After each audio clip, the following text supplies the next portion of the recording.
Church Growth Unleashed, diving into all things leadership and church growth. Provide the help, encouragement, insights that you need along the journey of growing yourself as a leader and your ministry. Well, welcome back to the Church Growth Unleashed podcast. I'm your host, Danny Anderson. This is the podcast where we talk about all things church leadership and church growth. Want to help you to grow your church, grow your ministry without losing your soul or your mind. Today, I have a special concept idea I want to talk about. It's something that a lot of pastors, lead pastors, and even executive pastors and ministry leaders struggle with, and that is how to spend your time. What does your week look like? So many pastors ask me this question, hey, can you tell me how a typical week looks like? How do you spend your time? And it's really hard to know how to spend your time as a pastor because there are so many things going on. So many people asking for your attention, people asking for meetings, things in the church that need attention, staff meetings, systems that need to be addressed or fixed or tweaked, programs that need to be pushed, developed.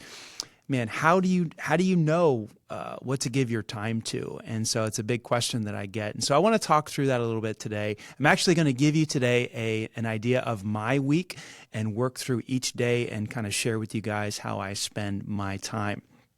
But before we get there, I want to give you kind of 3 questions that I use to determine how I spend my time. And I'm not perfect at this at all, and I'm still learning myself, but these are just some things that have really helped me to know how to plan my week. Our church is growing. We have 8 campuses with an online campus, and so there's lots of things going on, and so it is a very, very difficult challenge to know. So here are the 3 questions that I ask myself regularly to determine how to spend my time.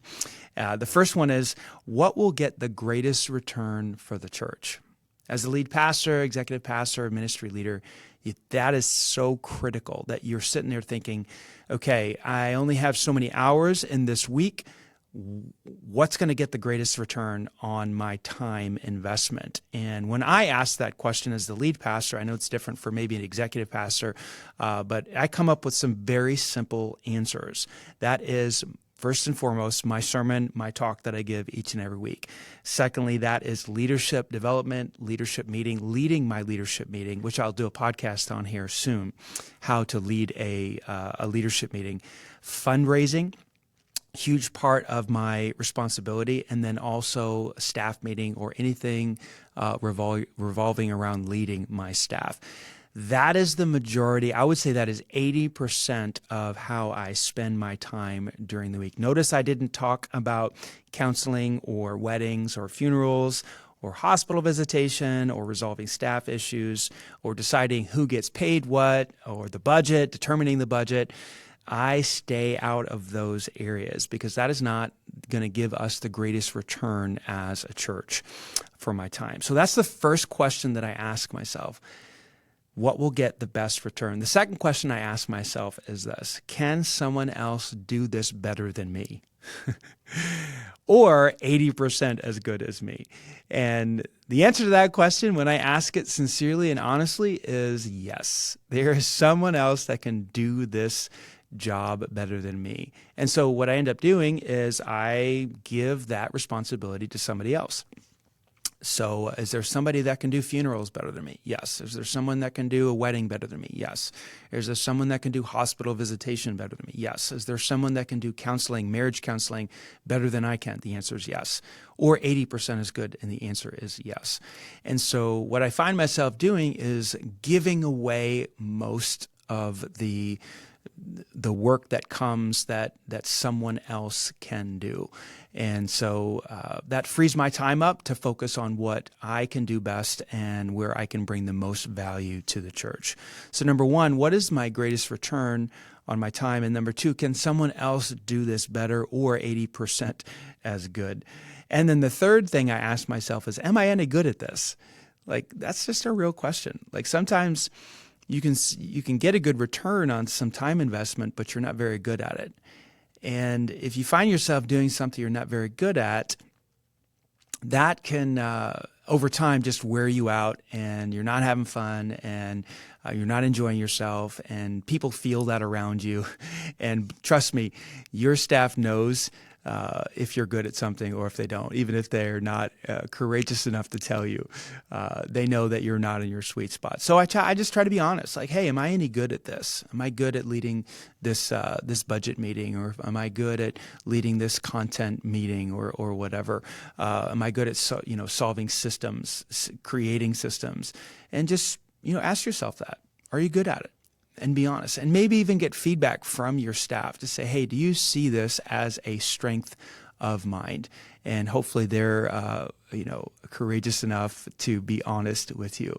And so when I ask those 3 questions, I come up with some very simple answers, and that is preaching, leadership development, raising money, casting vision. And so that's where I end up spending most of my time. So let me give you a quick breakdown of the week of actually each day of how I actually spend my time.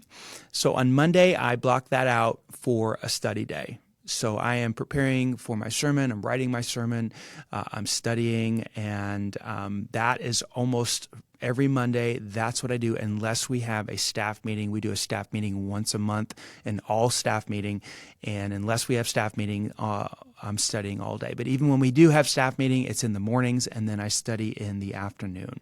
On Tuesday, I do my leadership meeting from 9:30 in the morning to 12:30. I spend time with my executive team.